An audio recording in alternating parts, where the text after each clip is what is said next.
3 দশক পর নয়াদিল্লির মসনদে ফিরল ভারতীয় জনতা পার্টি বিজেপি।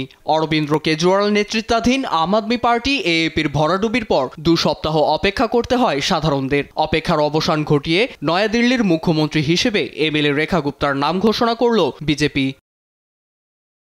বুধবার দলটির নীতি নির্ধারক কমিটির রুদ্ধদ্বার বৈঠক শেষে সামাজিক যোগাযোগ মাধ্যম এক্সে এ খবর জানানো হয়। চলতি সপ্তাহের বৃহস্পতিবার তিনি শপথ নেবেন বলে জানায় ভারতীয় গণমাধ্যম এনডিটিভি।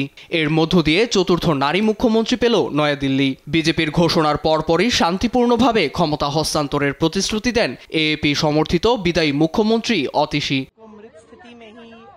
প্রথমবারের মতো শালিমার বাগ থেকে এমএলএ নির্বাচিত হন রেখা গুপ্ত। 8 ফেব্রুয়ারি বিপুল ভোটে দিল্লিতেও জয় পান তিনি। রাজনীতিতে পরিচিত মুখ না হলেও দিল্লি বিশ্ববিদ্যালয়ের ছাত্র রাজনীতিতে সরব ছিলেন রেখা।